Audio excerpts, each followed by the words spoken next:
Okay, so we're going back to belonging. I thought of another example of how just having the correct beliefs and faiths and behavior does not necessarily mean that you belong. Even though it can help you belong, it doesn't necessarily mean it. I thought about the Dave Chappelle skit, where Dave Chappelle is born a blind black person. And he is told by the people around him that he is white, and he becomes a white supremacist. And he becomes a part of the KKK.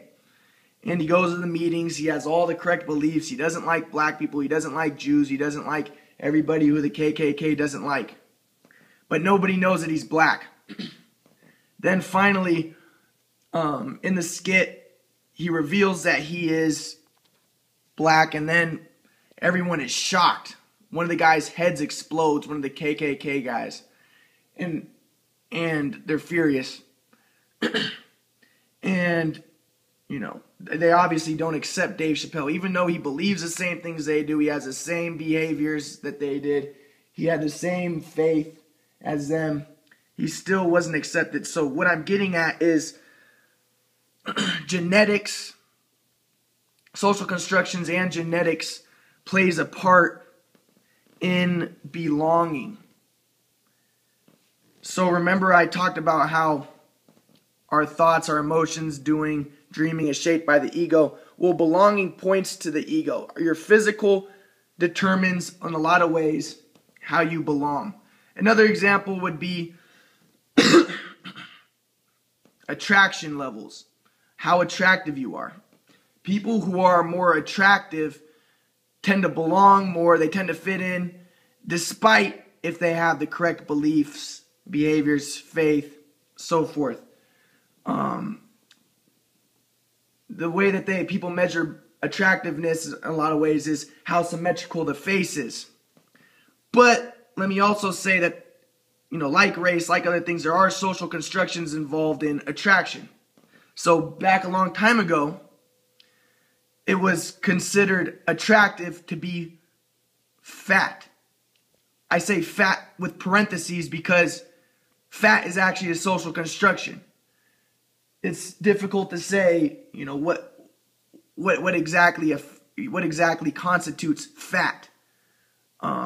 People are genetically, you know, certain sizes, but all that aside,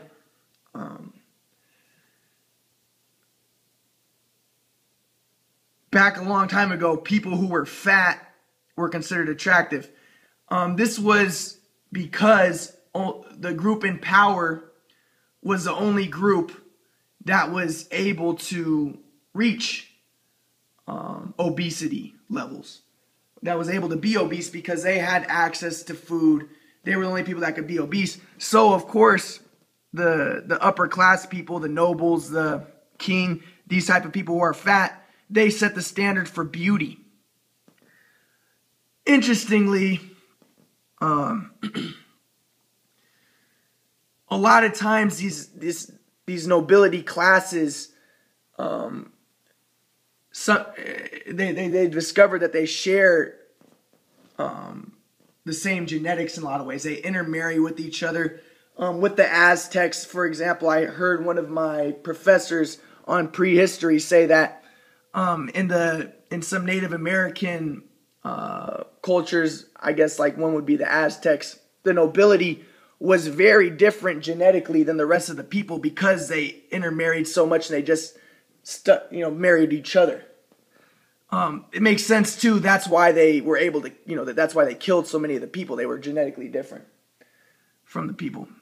But what Is that on? Yes, please. Please, no, huh? I was going to make a comment, but what's your comment? Can't you turn it off so I can? What's your comment? No, I can't turn it off. Well, first of all, that wasn't the reason. That's got a little mixed up. What's the reason? Okay, first of all, when they did inbreed, of course, and they had certain features that were more prominent, but that wasn't the reason that they were obese. No, I know that, Grandma. Can you please let me finish? Okay, go ahead. Okay, let me finish. Please don't say anything when I'm doing it. Thank you. Sorry. Yeah, of course that's not the reason why they're fat. But what I'm saying is that the nobility, the upper class people, it made me lose my concentration, sorry, but the upper class people, they can become fat, and the standard for beauty was back then fat. Nowadays, the upper class people are can reach levels of thinness, can be more skinny, while lower class people are stuck eating things like McDonald's and things that are cheaper, but fast foods. Yeah, Grandma, please. Can you please not say anything? Sorry. You're gonna print this, have this go online? Yeah, if you wouldn't say anything, then there wouldn't be any problems. But you have no way of editing this? Grandma, please. Okay, go on. I'm not gonna edit. I don't like to edit. Okay, so let me just finish. Please don't say anything else. You don't need me. No, Grandma, please. Okay. So the people who were fat were considered attractive.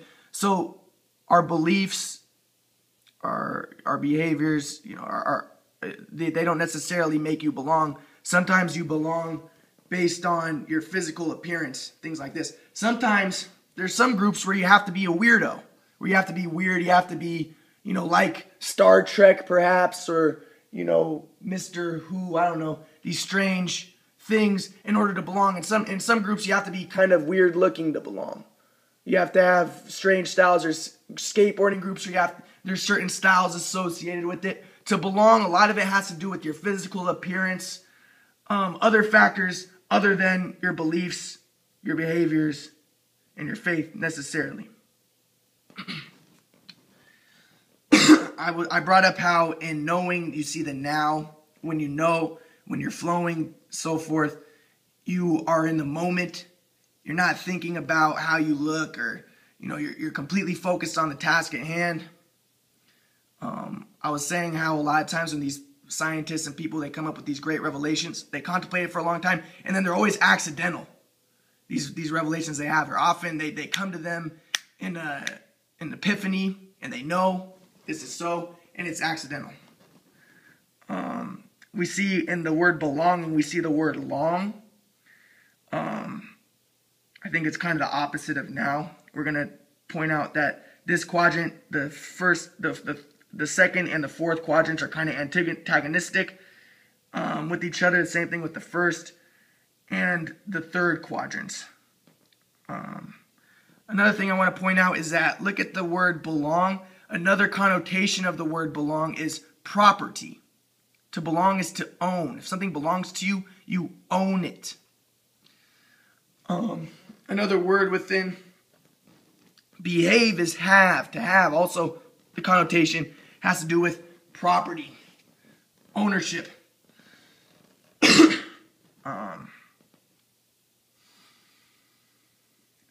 Another thing, in order to belong, it doesn't necessarily have to do with your attraction level, but it can have to do with what type of things you own. If you have a big house, if you have a nice car, the property that you possess. These are related to your ego. Remember that this quadrant ends up pointing to this quadrant, the ego-based rational quadrant. But these things that are ego-based, based on property. Your wife, if you have an attractive wife, or attractive husband, or a rich husband, attractive husband, rich wife, attractive wife, so on. Whatever, what belongs to you can affect, how you fit in, what you own. What you have affects how you fit in.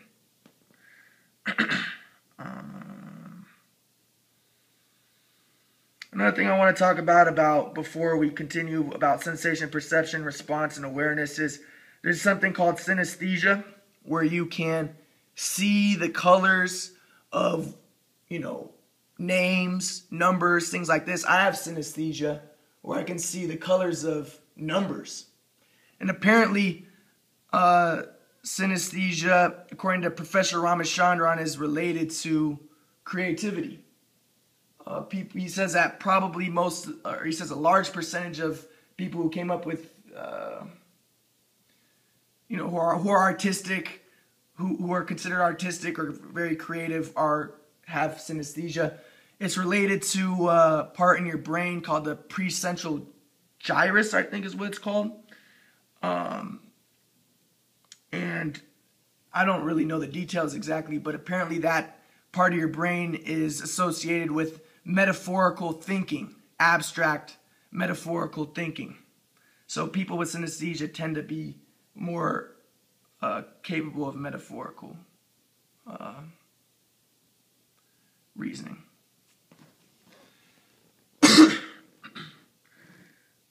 And it has to do with your brain, with sometimes with the circuitry in your brain. I'm not sure exactly how. Okay. Okay, one other thing I want to say about knowing. Another example of knowing being related to death and also death and resurrection is, what was his name? Elijah. When Elijah he went to this woman and she, her son died. It's a long story, but her son ended up dying. And she was like, Elijah, you came here and, you didn't help me out at all and my son is dead. She was kind of upset with Elijah. And Elijah says, that he'll bring, I don't know, he basically just brings them back to life. He goes on top of him and he spreads his arm out. It's like the cross. He makes a cross. And then the son comes back to life. And then the woman says, then she knew that the Lord was with him.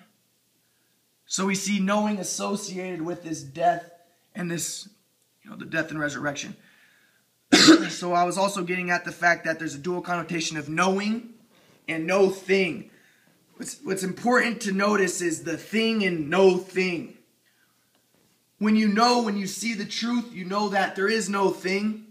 Everything is just a shadow or reflection of the quadrant. Everything derives from this form. There is no thing. Everything just derives from the form, which is the quadrant or the cross. So, and also, a thing is a very important concept in philosophy. What is a thing? All right, well, knowing has a dual connotation of no thing. It points to what comes after it, being. There's a lot of people who've talked about this, but there was a medieval philosopher. His name was, I think it was Scotus.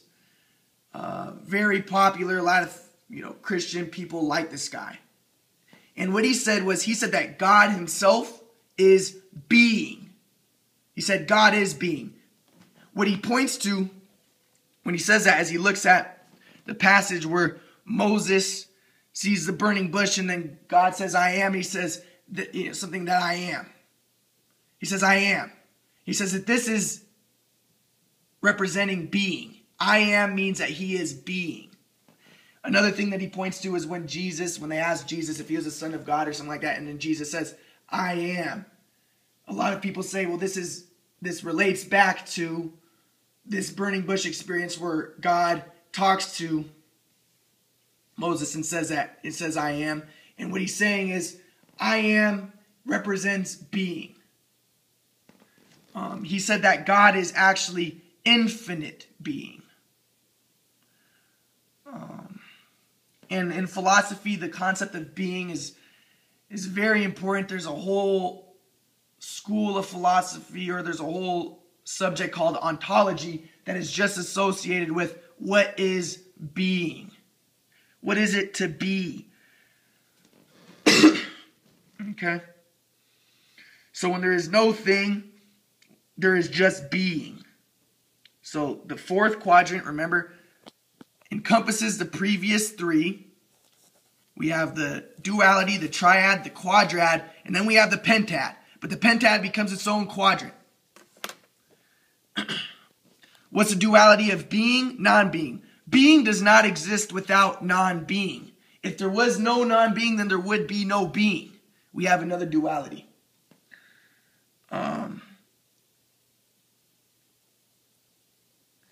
And so I say, okay, then there's possibly 18. And then I think, okay, these are 17, what could be the 17, 18, what could be the 19th? What is the action associated with being and non-being? The action associated with being and non-being is ephemerality.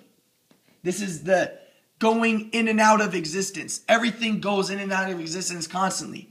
particles in the universe are constantly coming in and out of existence. What does it mean to go out of existence? It's an important philosophical question. But ephemerality is the process of going in and out of existence, being and non-being, the action associated with it.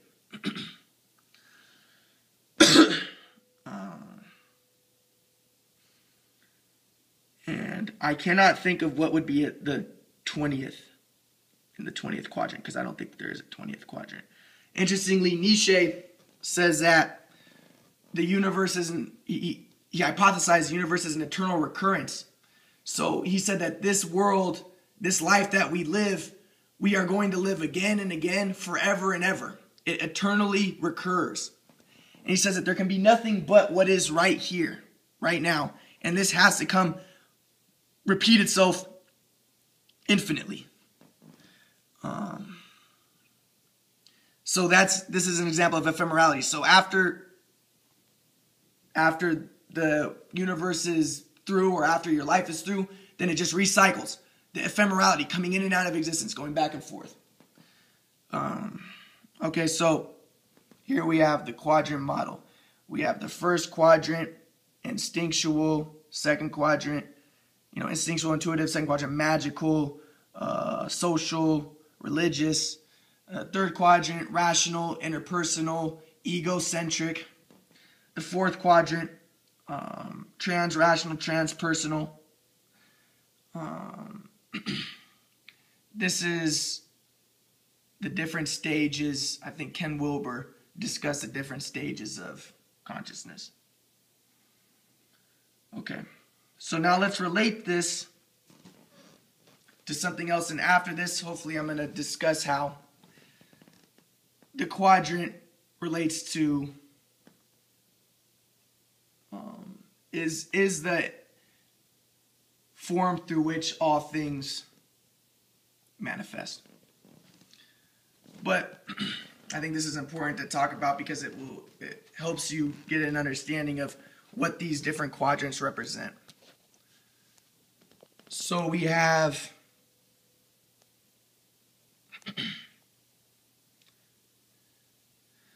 this is what they call the Myers-Briggs personality type indicator. It was started up by Jung, who was a pretty popular psychologist back in the day. He was a contemporary of Freud. And he said that there were three dichotomies, different factors that make up somebody's personality. Later, Myers and Briggs, two women, got together and they noticed through factor analysis that there actually is a fourth dichotomy that makes up somebody's personality. Once again, we have the three and then the fourth, which is added later. And it seems kind of different than the previous three. So what are these dichotomies? Oh, shoot, let's see. Do it like this. Grandma, are you listening? Grandma? Are you listening? Okay. We have introverted and extroverted, intuitive and sensory, thinking and feeling, and perceptive and judging. I'm not going to get into it too much, but basically, here we have another quadrant. We could put all these in the quadrant. We have introverted, extroverted, intuitive, sensory, thinking, feeling, perceptive, and judging. Okay, so introverted people tend to they tend to gain their energy more when they go off by themselves. Extroverted people gain more energy when they're around people. Intuitive versus sensory. Intuitive people tend to look for patterns. They look for generalities, how things fit together, the bigger picture. Century people look for more concrete facts, details. They're not looking for the generalities as much. According to Myers and Briggs, these are dichotomies. It's kind of like right hand and left hand. Yeah, people are a little introverted and extroverted, but people who are introverted tend to be like a right-handed person, more introverted if he's introverted, and that's his dominant function.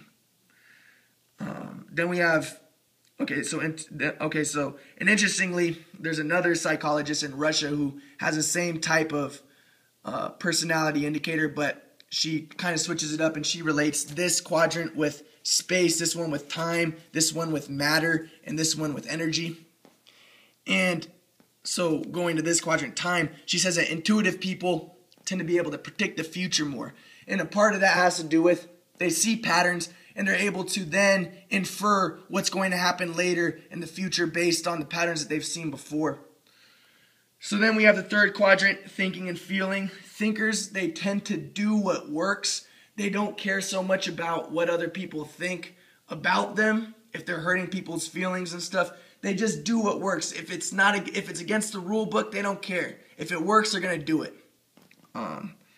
Feelers, they tend to want social harmony. They think before they do something, how are people going to feel about this? What are people going to perceive about me and this, and am I going to hurt people's feelings? They don't want to cause any social problems.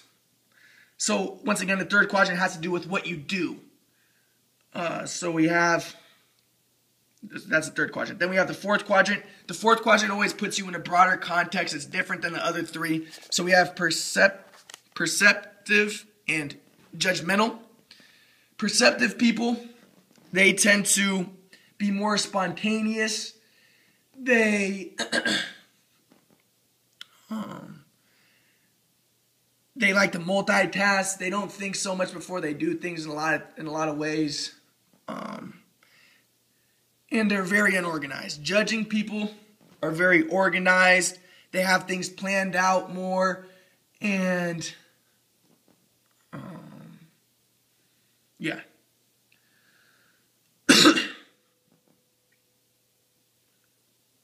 So these are this relates to how you relate to your environment. So are you more spontaneous in your environment? Are you more organized with it? So remember, the fourth context points beyond itself, how you are in your environment. Okay.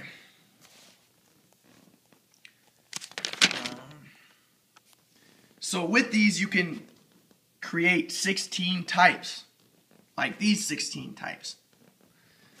INFJ is the sensor, the person who's sensor sensitive. ENFJ is a perceptive person, the perception perceiver. ENFP is the responder, the responsible person. INFP is the aware person, awareness. ISFJ is the believer, belief. ESFJ, faithful. That's another thing I want to mention, I forgot to say. Faithful is often relational. The word faith is relational. So what are you faithful? That means you're loyal, you're trustworthy in your social setting, in your group. So ESFJ is faithful. ESTJ, behavior, behaving. ISTJ, belonging, belonger. ISFP, thinker, thinking. ESFP, emoter, emotional. ESTP, doer, doing. ISTP, dreamer, dreaming. INTJ is a contemplative person, contemplator, contemplation. ENTJ, passionate person. ENTP, a flower. And an INTP, a knower. I am an INTP. This is my type. Okay. So, let's talk about these different types. Kiersey, other people divide them like this, where they have, this group is called the Idealists, the NFs. They're the Idealists. The SJs are considered, you see the S and the Js within this, they're considered the Guardians. The SPs are considered the artisans. And the NTs are considered the rationals.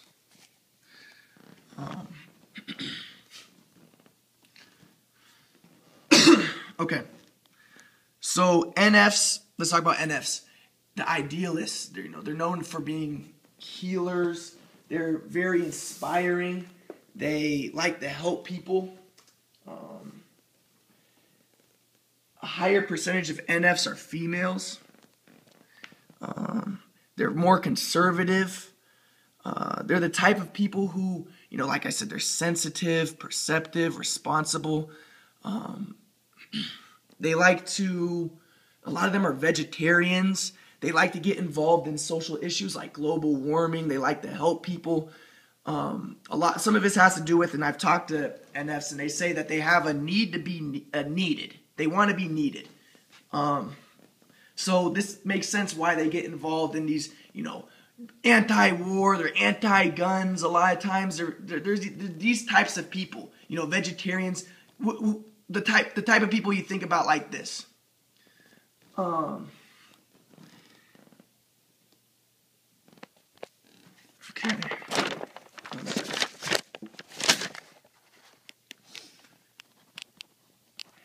Yeah, so, but they're very helpful. They're very articulate, usually very smart. My grandpa on my dad's side is an NF, and when I'm feeling down, when things are going tough, when things are difficult, he can cheer me up. Interestingly, think about the connotation of this is first quadrant sensations. They sense things. They're perceptive. What is the connotation of this? Usually, people who sense things, it relates to the paranormal, the super, supernatural. NFs tend to believe in supernatural things. Kiersey, who has he talks about the Kiersey, he has a Kiersey indicator, which is based on the Myers-Briggs, but he does it a little bit different. I actually like the Myers-Briggs test better than Kiersey's test. But they're good. Both of them are good. But Kiersey describes that NFs he thinks are credulous. What he means by credulous is they tend to believe things pretty easily. They listen to authority figures. If an authority figure tells them to do something, they have a hard time not doing it. They like to obey. They're obedient. Remember, they're Fs. They're feelers. They don't like to mess with the social setting too much. They tend to believe, like I said, they're sensors. They believe in supernatural things. They believe in things like shamans. They really like things like alternative medicines. An example of an NF is Gandhi. NFs also are, like I said, they're conservative. They're more conservative, even though they might pretend that they're not conservative sometimes by, talking about, I don't know, they are conservative. They tend to be religious. So an example of, and also they tend to be, and I've told this to NFs, and it always seems to hurt their feelings, but I know it for a fact because I've been around a lot of NFs. I know this for a fact. NFs tend to be racist. Because like I said, remember sensing, perceptive, responsible, awareness. Remember I said that these are stereotypical. They don't really see the things the way that they really are. They're simplistic, the way they see the world. Well, in a lot of ways, NFs are like that. NFs tend to really, they really buy into stereotypes a lot in a lot of ways. But I don't want to be mean to NFs because, like I said, they're very inspiring, very articulate and stuff. But they tend to be a little more racist from my experience. They're more conservative. They would argue that, but they would argue against that. But, okay. Just an example of that, though, like Gandhi. Gandhi, he was on his train, and then some white guy, NFs tend to really like white people, but some white guy told him, get off the train, I think the word is kafir, which is equivalent to saying the N-word. And then Gandhi got really upset about this. And, Gandhi wanted to fit into the white culture before. He wanted to be a lawyer. He wanted to eat meat like the white people. But then, he ended up eating some meat and he didn't like it because, it's a typical NF response in a lot of ways. I know a lot of NFs who are vegetarian. But yeah, so anyway, so he's on the train and the white guy says, hey, get off the train. He calls him the equivalent of the N-word. And then Gandhi gets all upset about this. And then all of a sudden he wants to start fighting for the Indian people to give them equal rights but the thing is, and if you look at what he did, typical NF stuff, he had these ideas of, communistic ideas, these idealistic ideas that really wouldn't work in real life. But, this is the type of things idealists like. But he has all these great grand ideas, but non-violence. NFs really do not like violence. So, he does everything with non-violence. And then, he helps out the Indian people. But when he was talking to the British people, this has been documented, he would say things like, the Indian people, guys, they're actually white. The Indian people are white people. Oh, you guys just don't realize that. He said, I actually don't like the black people either.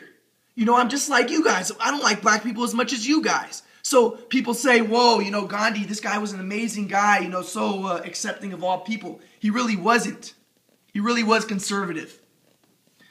He just got upset that they called him a black person and he wanted to fight and say, hey, the Indians are not black. Martin Luther King also was an NF. He talks about, I have a dream that we can all get along, and a typical F feeler. Whereas, there's a lot of other people who say, who are more militaristic with the stuff. Nonviolence, Martin Luther King was about. Interestingly, this is one that would get a lot of people saying, what? An example of an NF that a lot of people are not going to buy, but it actually is true, is Tupac was an NF. Tupac was an amazing poet. NFs tend to be very good poets, very articulate. Like an example of an NF is Shakespeare. Guys like these are NFs. They're a lot of them are meditative. Let me just say this real quick. Like a lot of NFs, they'll talk like, if you're walking with them, they'll be like, isn't this scenery just amazing? Isn't this just wonderful? Look at how beautiful the stars are. They'll go out and meditate, and they love this type of stuff. But so, an example of an NF, who was I saying again? Oh yeah, Tupac. So, Tupac was an amazing poet, and like I was saying, they tend to be more conservative. Tupac was a very intelligent guy, but when he rapped, he tried to play the stereotypical, I want to emphasize, black person. So he would be like, and it was very satirical what he was saying. He wasn't being serious. He'd say stuff like, all I want is money, sex, and hoes, and, this type of stuff. He wasn't being serious. He was acting. Now, the ironic thing is, and this is, I think, a part of it, is he ended up hurting the black community a lot when he did this. Because a lot of people are not capable of understanding fact and fiction, what's real and what's not real. And they think, this is the way Tupac really was. Tupac was a thug. No, Tupac was acting as a thug. So let me give some examples. I listened to some interviews of Tupac when he was younger. The way he talked, it was a typical NF style, a little effeminate, very articulate, and it seemed like a nice guy and a smart guy. But then when he started doing his raps and stuff, he would start playing the stereotypical role. And what it ended up doing is it ended up hurting the black community. You have a lot of kids trying to imitate this, and he's accommodating stereotypes, and he was in the end a conservative force for the social order. So this is what I'm going to get at, is people who are more conservative, they tend to act like how they're supposed to stereotypically act. So a black NF is going to stereotypically try to act like a black person. A Jewish NF would try to act like a stereotypical Jew in more ways. This is the way it is, especially SJs. Especially second quadrant, they try to act like they're stereotype. Because they're conservative, they're about the order. NFs tend to be more sexist because remember I said they're more conservative. They're into maintaining the order. So I've listened to NFs talk so much. They're always, Fs, they talk about relationships a lot. They're always talking about relationships. And when they do it, they always say stuff like, they have these, it's kind of funny because I'm saying things in blanket statements, but they do. They say blanket statements about women. So they'll be like, oh yeah, all women are, and the interesting thing is NFs are stereotypically effeminate. But they'll be like, oh yeah, all women are like this and all women are like this. And they're always talking about relationships. I know a rabbi who was an NF.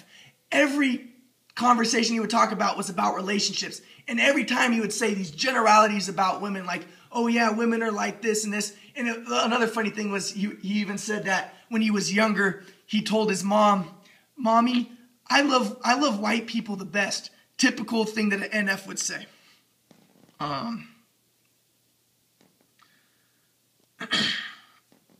So what else was I getting at? Oh yeah, like I was actually at a church too because I go to synagogues, I go to churches. I went to a church and there was an NF preacher. And the NF preacher said something like, he was describing how the church is losing its male participation. Less males are coming to the church. And I think that a part of that has to do with because there's more NF females and more SJ females and males. But we get to that more later. But he was saying there's more, but like I said, it's percentages. It's not everybody. But he was saying that the male participation in churches is dropping. And he said, the reason why this is because women are more loyal. And he said that women tend to be more loyal and stuff. So he made this big blanket statement about how all women are loyal. And I was looking around me and the people around me were buying it. Maybe there's a higher percentage of women who are NF oriented and SJ oriented, but not all women are loyal. There's a lot of women who are these quadrant oriented. So that's what I have to say about NFs. I have a lot of respect for NFs because they're very inspiring, very articulate. If it wasn't for my grandpa, I would not have come up with the theory, because NFs, they're feelers. They somehow are in tune with something transcendent, with a higher reality of some sort. They just sense things. They're so perceptive.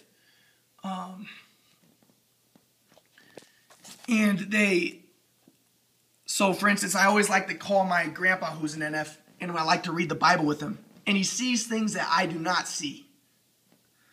And he can say these things that that I did not recognize, and I'm amazed.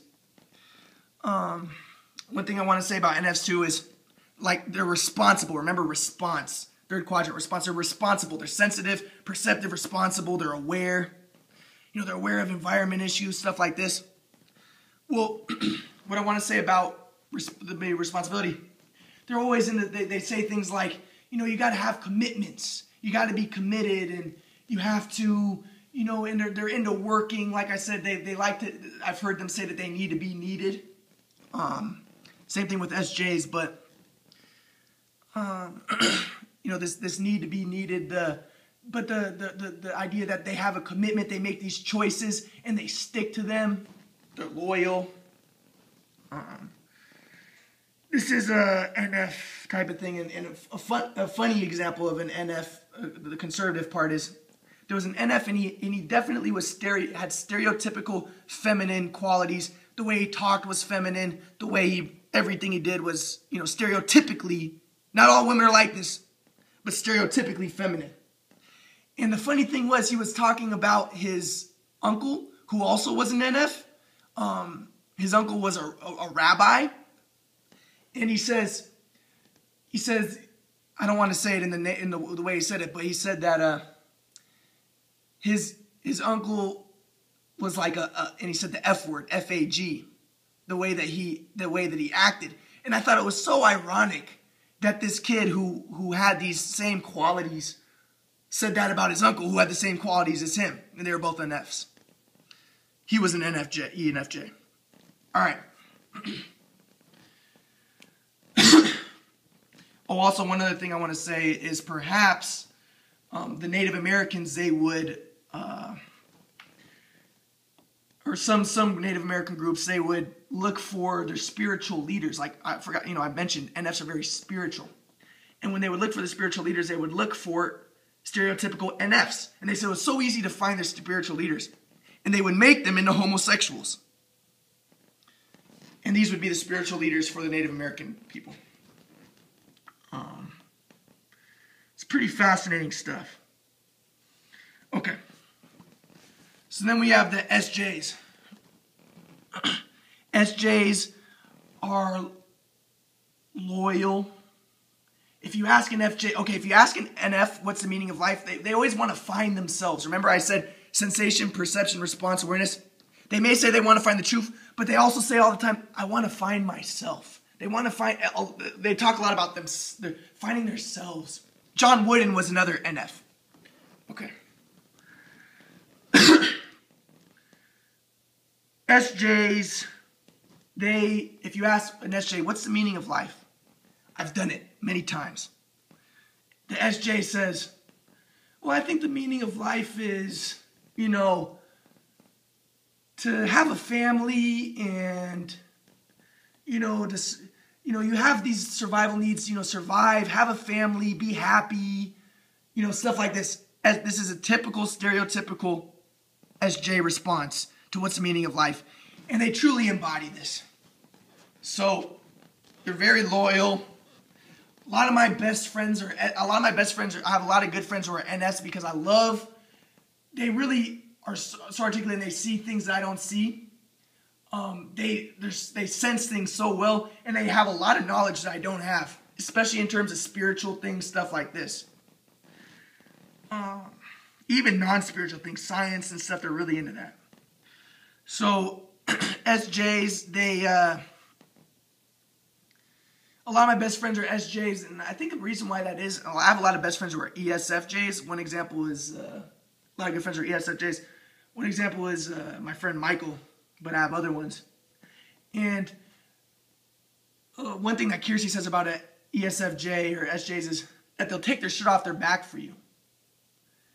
They help you out. They love to help you out. Once again, it goes to the idea of, is it truly altruistic? Do they need to be needed so you need them? Because they do things for you. That's always the question. Is there really true altruism? Are they doing things for you because they want something in return? It's always the question. But it doesn't matter.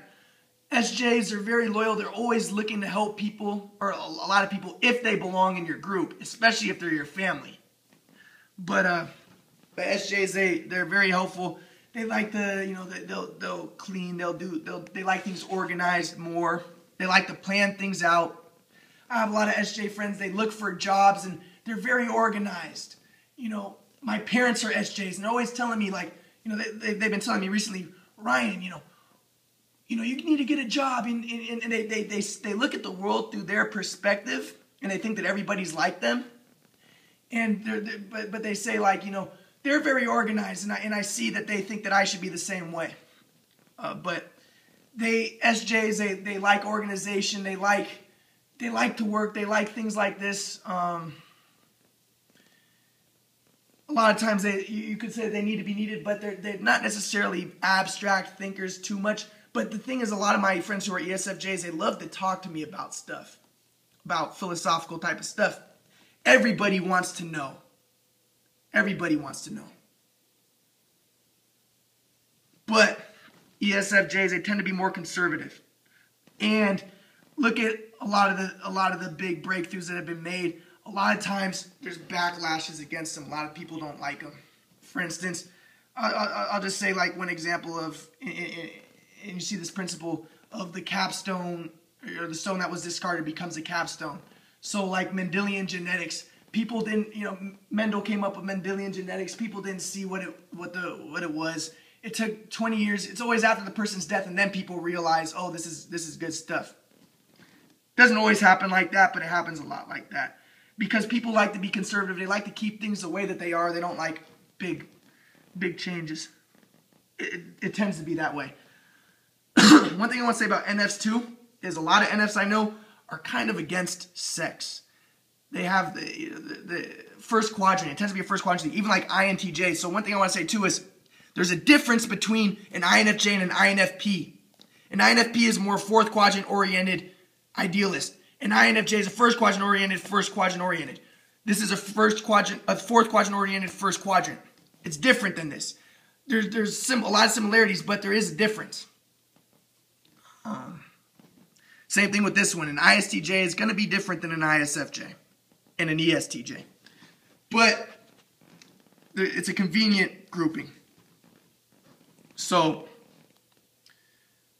oh yeah, but I was saying the NFs, they often don't like sex. But remember, I said that sex and knowledge are kind of equivalent. Adam bites out of the tree. The fruit represents, they say be fruitful in the Bible. That means have a lot of children, have sex.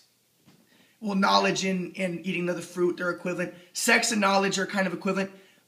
The first quadrant, conservative, sometimes doesn't like this. And I've experienced this with a lot of NFs. They say things like, oh yeah, knowledge is the antithesis of truth. And stuff like this. It's very interesting.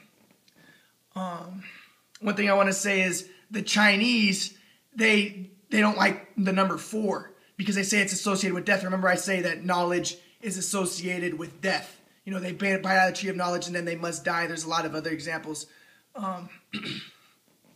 So, yeah. But the first quadrant, sometimes second quadrant, they don't like the idea of knowledge. It's a scary thing, dangerous thing. One thing I want to mention, too, I forgot to say. Death. Remember, knowledge and death are equivalent? Well, remember I said when you wake up from your dream, you can fly and stuff. And dreaming kind of points to contemplation that comes after it. You've transcended your ego in your dream. And then here, when you contemplate, you have to kind of transcend your ego. Well, knowledge. When you die to your physical body, this is actual death. Adam and Eve, they actually died. There's a lot of descriptions. There's a lot of books about this, a lot of things about this, where people describe that they actually do leave their bodies in what's called an astral body, a spiritual body. There's a lot of science that's based on this. And they say that they go into a different realm where they feel like they're one with everything. Remember, being. They say that there's no separation between them and other things. There's no container. There's no contained. Everything is one. And they say it's just like a feeling of bliss. Kind of like sex, right? Remember, knowledge and sex are equivalent. But they say that death is actually a wonderful thing. They say that they feel just, it's ecstasy. Well, remember, the fourth quadrant points to what comes after it, being, knowledge and being. Okay, let's go back to this. So we have the SJs, more loyal, belonging. They tend to be more belonging oriented. Remember I said they're into the family more. They tend to be more religious. SJs tend to be the most religious. I remember one time I was talking with an ESFJ and then I forget what happened, but somehow she told me I asked her something and she said something about, well, I asked her what she was doing and she was saying something about how she was, preaching the word. I don't know, but ESFJs will not be shy to tell you that about their faith in a lot of ways. They're very faithful. SJs.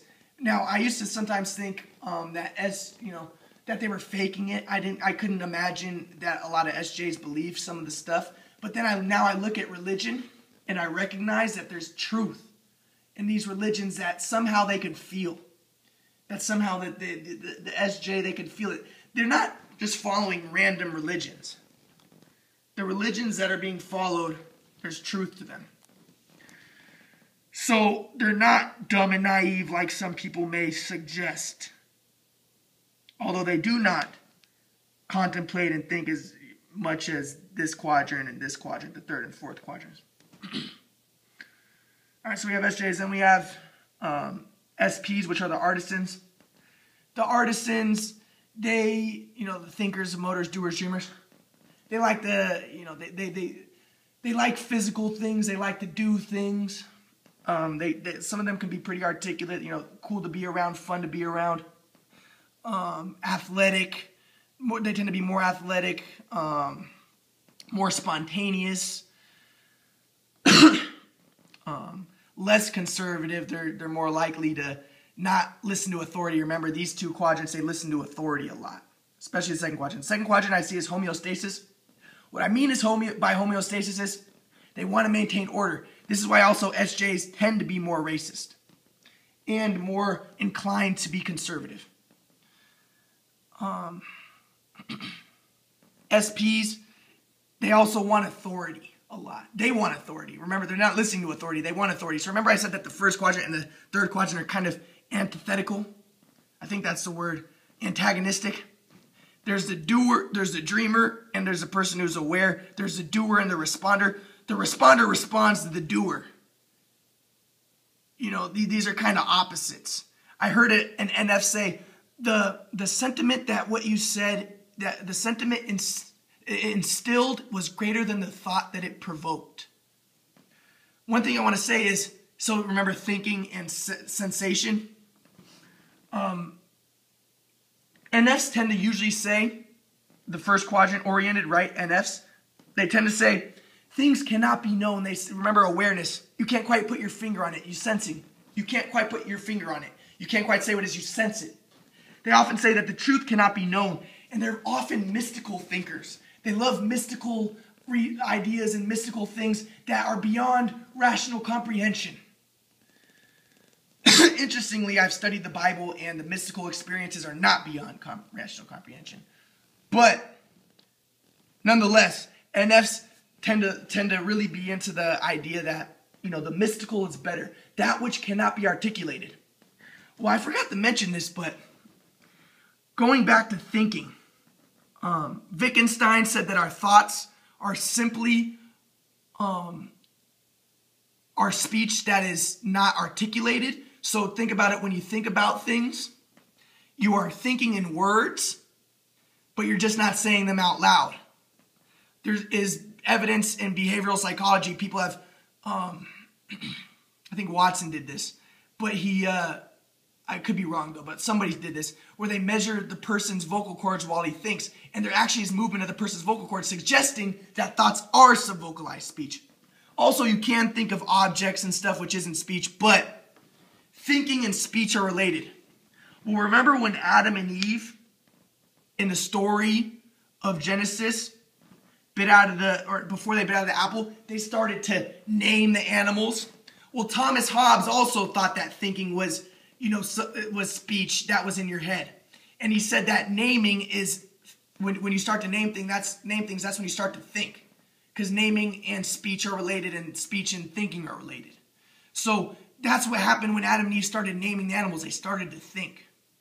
And this led them to knowledge, the biting of the apple. And a lot of times, NFs think that thinking is a bad thing, because I think that it has to do with, the NFs tend to be more, they want to meditate more and be free of thinking. They know that thought. The third quadrant is always seen as bad. Thinking is ego-based, right? Remember I told you. Thinking, doing, all these things are ego-based. You do things to accomplish your goals. When you're responding, you're more selfless. You're doing things for others. You're listening to others and you're responding. Well, yeah, but, okay, so once again, we have an antithesis, and I've known a lot of NFs hate SPs. A lot of times SJs and NTs cannot get along, but a lot of times they can. These two can get along too. Everybody can get along. But there are different types of people. So we have the SPs. They tend to question authority more, okay? Then we have the NTs. An example of an ISTP was Michael Jordan. Michael Jordan's doing spontaneous things.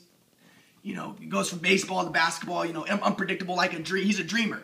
When you dream, you do things that are beyond reach. This is what he was doing. All right.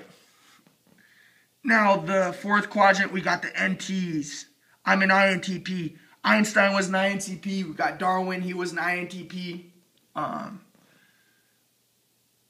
People say that if there was a historical Buddha, then he would have been an INTP. Socrates would have been an INTP.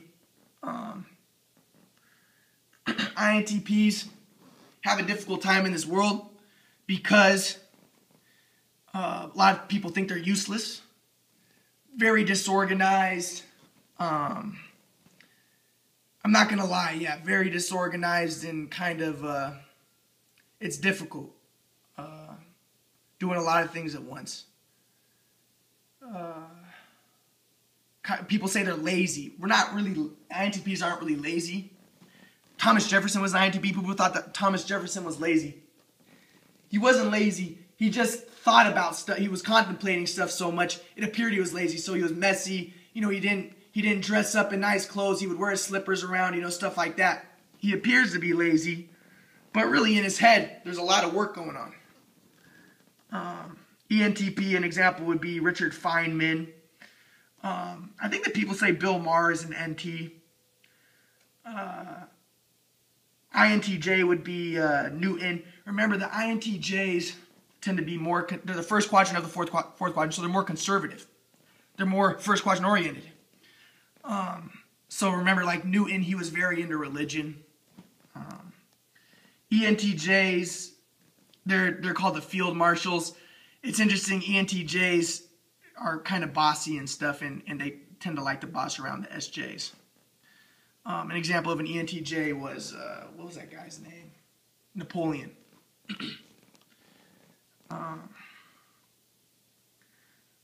But people think that NT's heads are in the clouds and stuff. They kind of are.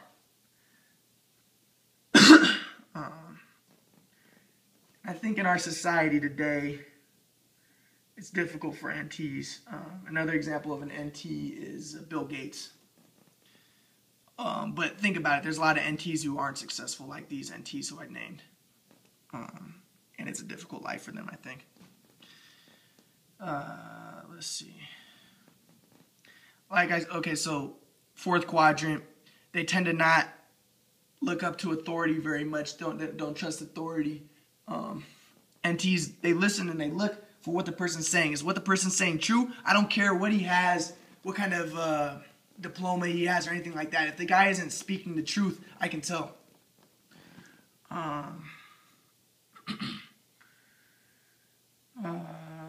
What else about NTs? They tend to be more, an INTP tends to be more spontaneous. Like I said, ENTJ and INTP are actually very different in a lot of ways.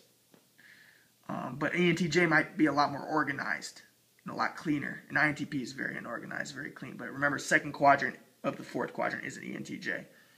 INTP, fourth quadrant of the fourth quadrant, the knower. A lot of INTPs tend to be anti-religion. A lot of NTs are anti-religion. But remember, there's kind of antagonism between the second quadrant, which is religious, and the fourth quadrant, which is more philosophical. While there's an antagonism, there's also a symbiosis. So the knowledge that the INTPs gain, a lot of times, becomes the dogma of the SJs. I heard an NF say that if God wrote the Bible, then God was an INTP.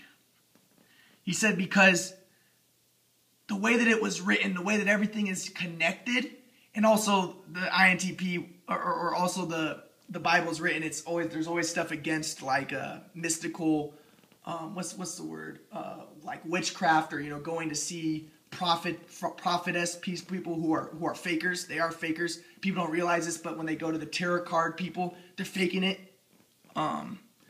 So NFs know that INTPs don't like that type of stuff. And you see a lot of stuff against that in the Bible. And you see a lot, the NF who was saying this was saying that, just the way that it's organized, the chiasmatic structure, the way that everything is integrated. He said, does not point to an NF, even though NFs are great writers like Shakespeare and stuff. He says that the way that it's so structured points to an INTP having written it. So he said, if God had a personality type, this is what the NF said, he would have been an INTP. And remember, the religious people, the SJs, they follow the Bible, they follow stuff like that. Some SJs, like an ISTJ, might be more inclined to believe in science. He's not going to be knowing it too much, but he'll believe this stuff because, remember, they're not thinking about it so much, they're not contemplating it so much, they're more taking what the authority says. But like Darwin, he was the one who came up with, the dogmas of biology. So while there's an antagonism, there's also a mutual relationship. The authority tends to be the NTs, and the people who listen to authority tend to be SJs, and they kind of go hand in hand. Okay. Let's see if there's anything else I want to say about this.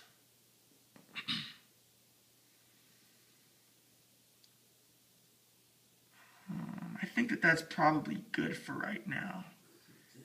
And hopefully, okay, I'll start off with one more thing. So I'll end off with one more thing, hopefully.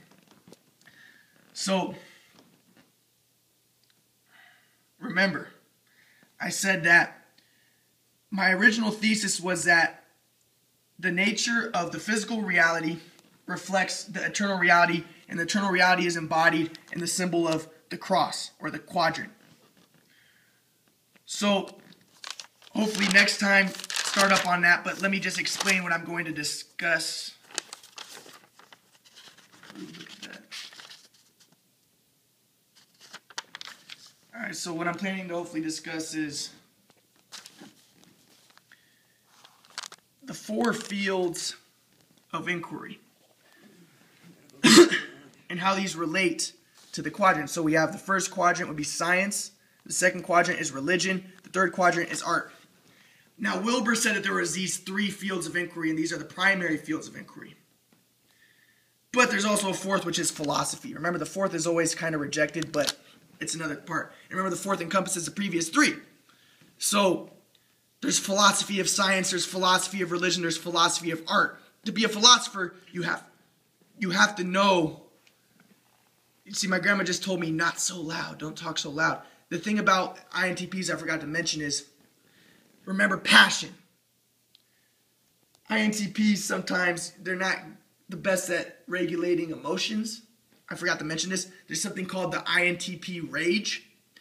When an INTP gets emotional, it's uncontrollable sometimes. It just is so passionate. See, my grandma just said bullshit. But it's true. When I get sad, I cry. You know, people say that INTPs are just, they lack emotion completely. We do that. Sometimes INTPs appear like that because they're trying to protect themselves. Because when the emotions get going, it's very intense. Yeah, okay. But that's the truth. I think a lot of people know that. So, we have the duality. Science and religion. People say that these are opposites, right? They're not opposites. Science and religion go hand in hand. They're very interlinked. So, science often is trying to prove things in religion. Religion follows science in a lot of ways. So, for instance, now the religious people believe that the planets go around the sun because science has proven it. But, you know, the people who came up with the Big Bang, the first person who was really into that was actually a scientist who was Christian. You know, these are always very related with each other. But remember, science is first quadrant oriented. The idealist quadrant, the NF quadrant.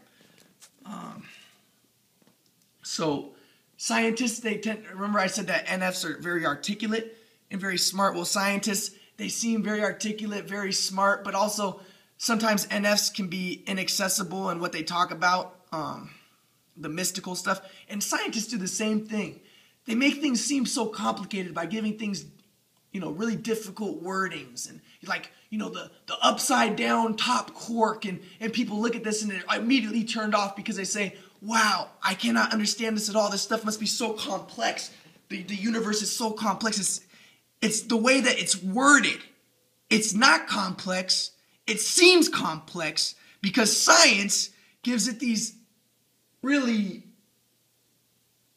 crazy names that are unnecessary. I guess they're not unnecessary. It's just the way it has to be because it's in order to fulfill the quadrant. So science is, you know, it tries to understand reality. What through? Remember the first quadrant? Through sensation, perception, response, awareness. As people's awareness of reality changes, their sensations change. So the way they sense reality, the way they perceive reality changes. So let me give an example. There was this one guy trying to figure out how they built the pyramids. Well, they brought an architect in, and they couldn't figure it out at all. And all these people were looking at it, and somebody took a picture, an X-ray picture of the pyramids, and within it there was a clear indication that there were tunnels. But everybody ignored it. Why? Because nobody thought that it might have been made from within. Then they brought an architect. Also, I forgot to say the INTP is called the architect. Then they brought an architect in. And the architect studied the pyramid, and then he looked at the x-ray photos, and he said, whoa, there's tunnels in there. They built it from the inside out. The photo was always there. They always knew that it was always clear that there were tunnels within it. But it took the architect, the person who had the awareness, the person who was looking for it, to actually perceive it and say, wait, I know what it is. I know how they built the pyramids. They built the pyramids from the inside out. They didn't use a ramp, an exterior ramp. Okay? So science is used sensation perception. Religion. Remember, religion is second quadrant. Belief, faith, behavior, belonging. This is what religion is about. I'm going to call Shelby down.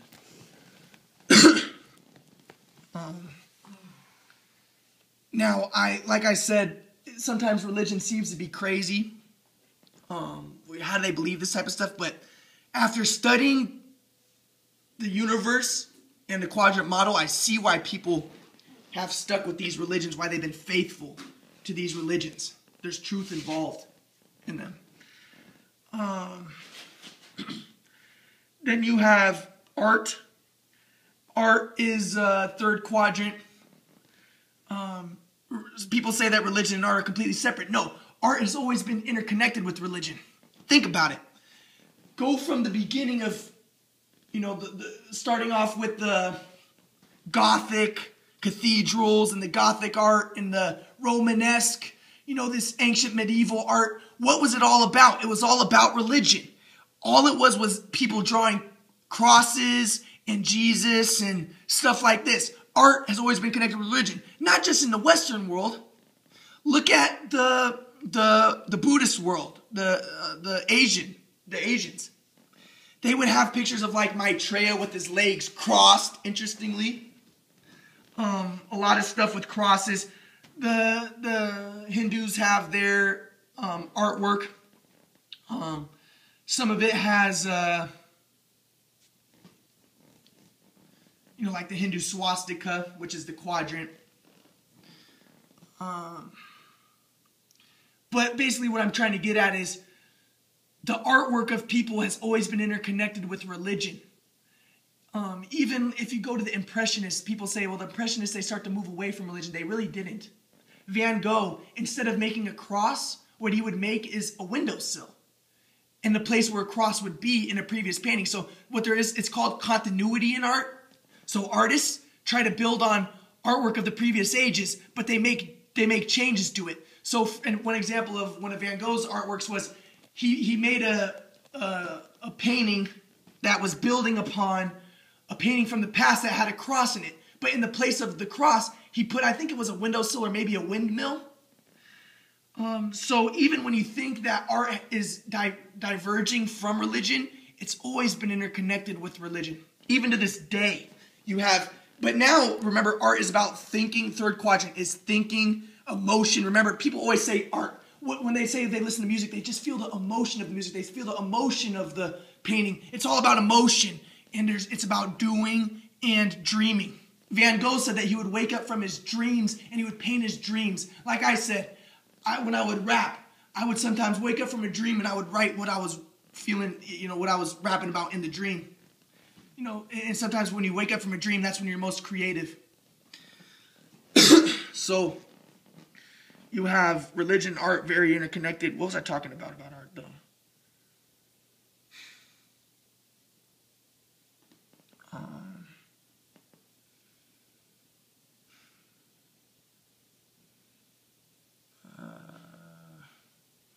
Yeah, music. It's all been religiously oriented. But, okay, yeah, now people, instead of, worshiping these crosses in their artwork, they have crosses with crap on them. They're trying to make you think. But still, it's tied to religion. But they're trying to make you question religion, right? This is what art does. Art shakes you up. What else was I going to say about art? Oh, like there was this one artwork that went for millions of dollars. All it was just a black canvas. But within the black canvas, there was a quadrant drawn, which was supposed to represent a cross. It went for millions of dollars. there's always been religious implications in artwork. Then we have philosophy. Like I said, philosophy. So science is based on, the word derives from the word knowledge, but it's more based on sensation, perception. Can you trust science? No, you can't, because it's based on your sensations, your perceptions, which are inaccurate in a lot of ways. Religion derives from the word ligament or ligio, which means the same word ligament derives from, which means binding. Remember, belonging, binding, it groups people together. I'm not sure about art, but philosophy comes from the word. But it's interesting, artisans, right? The idealist, the guardian, the artisan, and then the fourth quadrant, the rational. The philosophy is the love of knowledge or the love of wisdom.